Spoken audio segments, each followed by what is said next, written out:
যেসব প্রবাসীরা দাদারা ভাইয়েরা যারা ডায়মন্ড জুয়েলারিতে কাজ করে, যারা গোল্ডের কাজ করে, সোনার কাজ করে ফ্যাক্টরিতে, তাদের জন্য মারাত্মক, তারা একদম মারাত্মক বিপদে পড়বে, মারাত্মক সংকট আসতে চলেছে খুব তাড়াতাড়ি। এই ভিডিওটা পুরোপুরি শেষ পর্যন্ত দেখুন, না দেখলে বুঝতে পারবেন যে অ্যাকচুয়ালি আপনাদের মধ্যে কি বিপদ আসতে চলেছে, এবং বিপদটা শুধু আপনার নয়, বিপদটা আমারও, কারণ আমিও একজন প্রবাসী। ভিডিওটা পুরোটা দেখুন, তাহলে বুঝতে পারবেন আসলেই বিষয়টা কি। এই হোয়াটসঅ্যাপ, কেমন আছেন আপনারা সবাই? দেশ বিদেশ থেকে যারা এই ভিডিওটি দেখছেন তাদেরকে আন্তরিক শুভেচ্ছা, অভিনন্দন এবং বুক ভরা ভালোবাসা। অনেকদিন পরে এলাম। আজকের এই ভিডিওটা মানে একদম যারা প্রবাসী রয়েছে, যারা জুয়েলারি কাজ করে, ঠিক আছে, বিশেষ করে যারা সোনার কাজ করে, তাদের জন্য আগামী দিনে খুবই সংকটজনক আসতে চলেছে, একদম মারাত্মক। মানে এইরকম, মানে আমি নিজেও এটাকে নিয়ে অনেক টেনশন, আমি নিজে টেনশন আছি, যেহেতু আমিও প্রবাসী।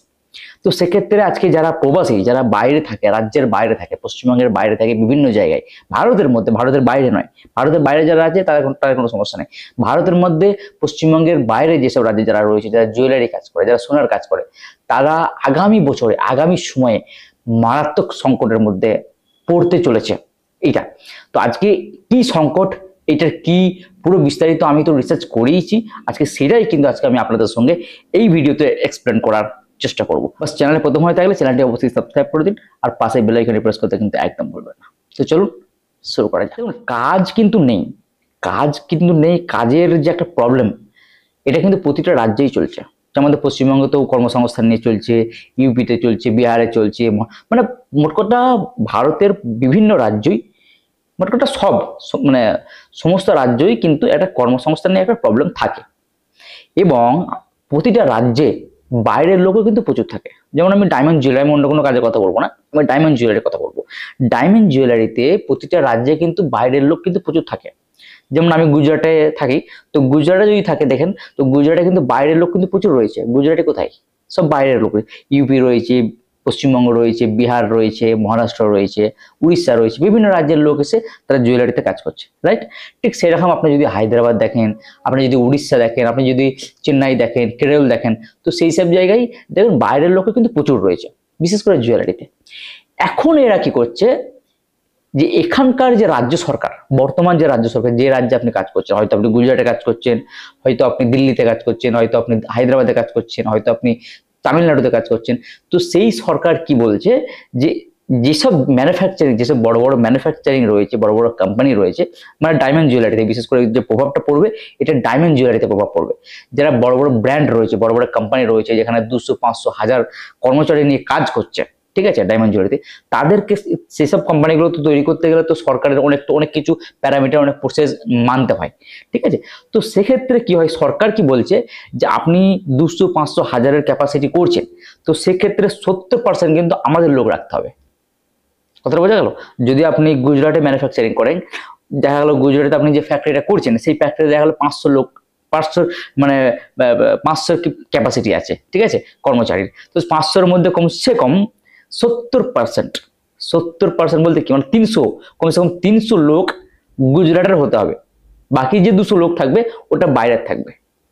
আপনারা বুঝতে পারেন, মানে 100 ভাগের 70 ভাগ লোকাল থাকবে, গুজরাটের থাকবে, আর 30 ভাগ বাইরে থাকবে। ওই 30 ভাগ বাইরে মানে কি, ওই 30 ভাগের মধ্যে উড়িষ্যা থাকবে, বিহার থাকবে, বাঙালি থাকবে, মারাঠি থাকবে, সব প্রকার মানুষ থাকবে, কিন্তু 70% টোটালি ওই রাজ্যেরই লোক থাকবে। তাহলে বুঝতে পারছেন যে কি হবে। এখন আমাদের বয়স, আমাদের আগে যেসব বয়সগুলো রয়েছে, যেমন 40-50 বছর যারা বয়স, তারাও কিন্তু কম বেশি বিভিন্ন জায়গায় কাজ করে, জুয়েলারি কাজ করে, আমরা দেখেছি, ঠিক আছে। তাদের জেনারেশনটা তো যাবেই, এবং আমাদের যে এই যে চলছে 30, 31, 35, এই যে আমাদের জেনারেশনটাও কিন্তু চলবে। আমাদের জেনারেশনটার পরে যেসব জেনারেশনটা আসছে, তাদের কিন্তু মারাত্মক সমস্যা হবে। এটা কিন্তু 100%, মানে আজকে না হলেও 5 বছর 10 বছর পরও কিন্তু একটা ব্যবস্থিত, একটা মারাত্মক প্রভাব পড়বে জুয়েলারিতে। এমনিতেই আমাদের বাঙালি তো সেরকম আর ভূমিকা নেই কোম্পানিতে, কিন্তু আগামী 5-7 বছর পর যে কোথায় গিয়ে জায়গাটা দাঁড়াবে, মানে মারাত্মক লেভেল। আর এই মুহূর্তে তো মানে জুয়েলারির যা অবস্থা, আর সব থেকে বড় কথা, এটার অলরেডি কাজ কিন্তু শুরু করে দিয়েছে গুজরাটের সুরাট শহরে।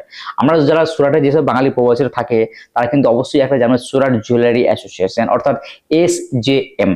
SJM অলরেডি ট্রেনিং সেন্টার খুলে দেওয়া হয়েছে, যেখানে মানে বিভিন্ন গ্রাম থেকে, গুজরাটটা কিন্তু একটুখানি গ্রাম নয়, অনেক গ্রাম থেকে সেই সব ছেলেগুলোকে তুলে নিয়ে এসে সেখানে সমস্ত কাজের প্রশিক্ষণ খুলেছে এবং সমস্ত কাজের ট্রেনিং দেওয়া হচ্ছে।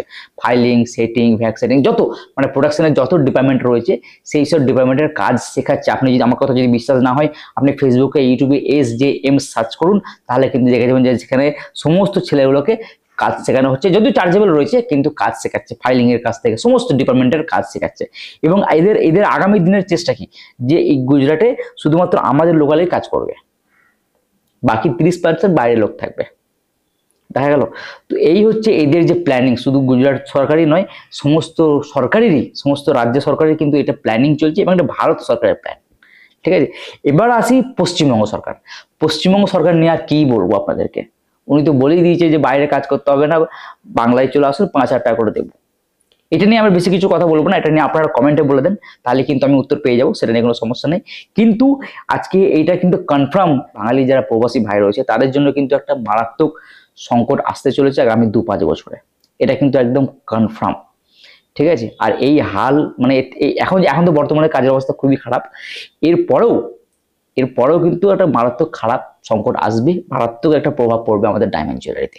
এটা আমি আমি প্রথমে আমাকে বললো, আমি প্ল্যান করি বুঝতে পারিনি, কিন্তু এখন আমি এটা ভালো করে রিসার্চ করলাম, আর রিসার্চ করে ভালো করে আমি মানে বিষয়টাকে দেখলাম যে হ্যাঁ বিষয়টা আসলে কতটা সত্য কতটা ঠিক, কিন্তু না আসলে এটা সত্যি যে এটা এরকম ধরনের ভারত সরকার এবং বর্তমান যে রাজ্য সরকার তারা মিলে এই প্ল্যানটা করেছে এবং এটার প্রতি কাজ অলরেডি চালু করে দিয়েছে।